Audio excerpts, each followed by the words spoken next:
جو بندہ دین کے خاطر زندہ رہتا ہے، جو بندہ دین کے لیے اپنا سب کچھ قربان کر دیا کرتا ہے، اللہ تعالیٰ اس کے نام کو اور اس کے کام کو مٹنے نہیں دیتا ہے۔ اللہ اس کے کام کو مٹنے نہیں، اور اس کے کام سنو 814 سال ہو گئے، آج بھی پورے ہندوستان پر حکومت معین الدین چشتی کی ہے۔ سبحان اللہ، یاد رکھنا مسلمانوں، قرآن میں ہے یا ایھا الذین آمنوا اتقوا اللہ وابتغوا الیہ الوسیلہ، اے ایمان والو اللہ سے ڈرو۔ پہلے ہمیں کیا حکم آیا؟ ڈرنے کا حکم آیا۔ ایمان والوں کو پہلے تاکید کی گئی، پہلے اللہ سے ڈرو، وسیلہ تلاش کرو۔ اگر رب تک پہنچنا ہے تو وسیلہ تلاش کرو۔ تو یہ قرآن کا فیصلہ ہے، یہ اللہ کا ارشاد ہے، اللہ کا فرمان ہے۔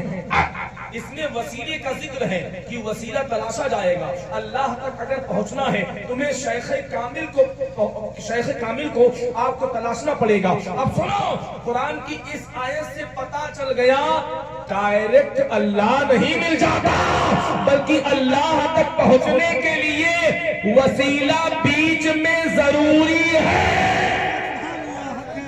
یہ فتویٰ کس کا ہے؟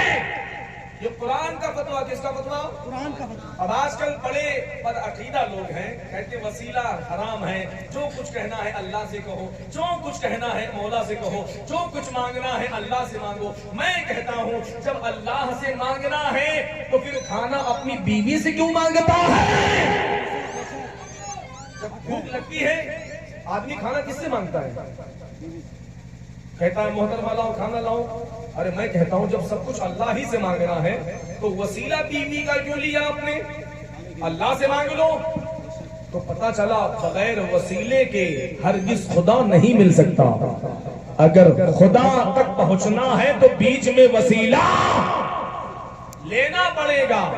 قرآن عظیم کی آیت اب سنو، سرکار سیدنا معین الدین حسن چشتی رضی اللہ تعالیٰ، بہت توجہ سنیے گا، بہت توجہ سے میری بات کو توجہ کے ساتھ سنیے گا، تاکہ آپ کا محفل کروانا یہ اللہ تعالیٰ قبول فرما لے۔ اس لیے کسی بھی عالم کو بلائیے، آپ علماء کی تعظیم کریے، علماء کا ادب رکھیے، چاہے وہ آپ کے امام ہوں، چاہے وہ باہر سے آئے ہوئے ہوں، سب کا احترام کریے۔ کیوں؟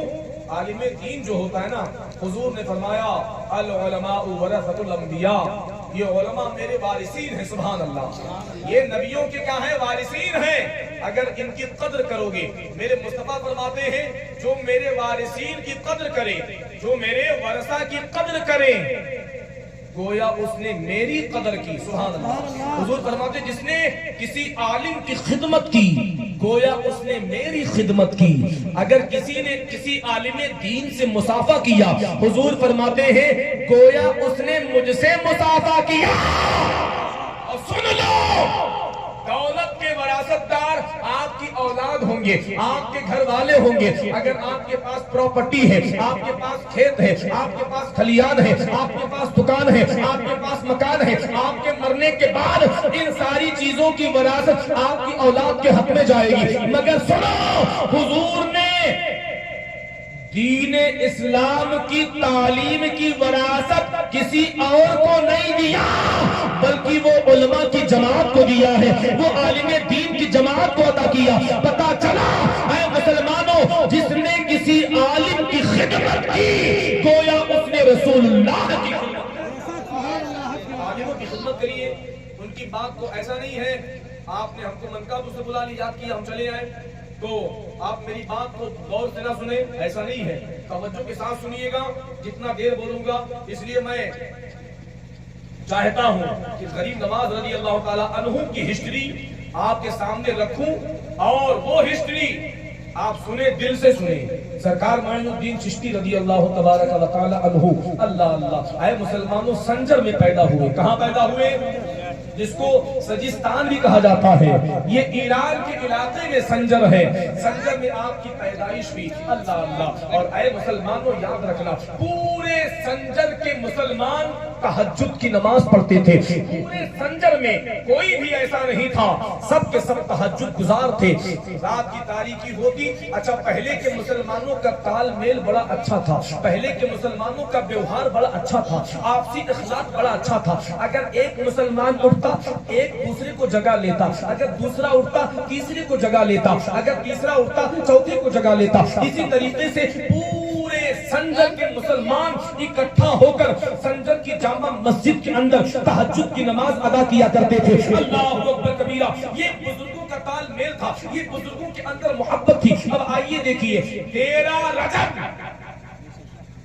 رجب دن گزار کر جب 14ویں شب لگی، 14ویں مغرب بعد عربی تاریخ چینج ہو جاتی ہے، جب 14ویں شب لگی، ابھی آدھی رات ہی گزری تھی کہ پورے سنجر میں روشنی ہی روشنی ہو گئی۔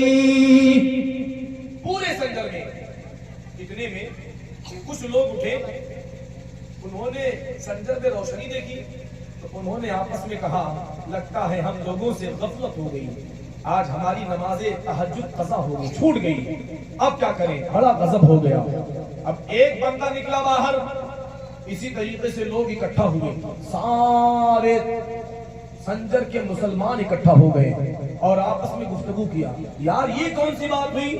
آج ہم لوگ سو کیسے گئے؟ ہم لوگ سو گئے، اجالا ہو گیا، ہم لوگوں کی تہجد چلی گئی۔ مگر اتنے میں ایک عمر دراز بندہ ادھر سے آتا ہوا بھیڑ کے قریب پہنچا اور کہا، اے مسلمانوں گھبراؤ نہیں، بلکہ میں دیکھ کر آ رہا ہوں سنجر کی جامع مسجد کے قریب ایک گھر ہے، اس گھر پر آسمان سے نور کی برسات ہو رہی ہے، اسی نور کی برسات کی وجہ سے پورا سنجر کا علاقہ روشن ہو گیا ہے۔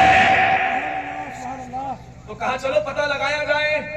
اللہ اللہ، اب سارے مسلمان اکٹھا ہوئے، اکٹھا ہونے کے بعد جب جامع مسجد کے قریب پہنچے، انہوں نے گھر دیکھا، جامع مسجد کے خلف میں ایک مکان تھا۔ جب پتہ لگایا گیا وہ مکان کسی اور کا نہیں تھا، بلکہ وہ مکان سرکار خواجہ غیاث الدین کا تھا، وہ مکان سرکار خواجہ غیاث الدین کا تھا۔ اللہ اللہ، اب لوگ مکان کے باہر کھڑے ہو گئے، کچھ دیر کے بعد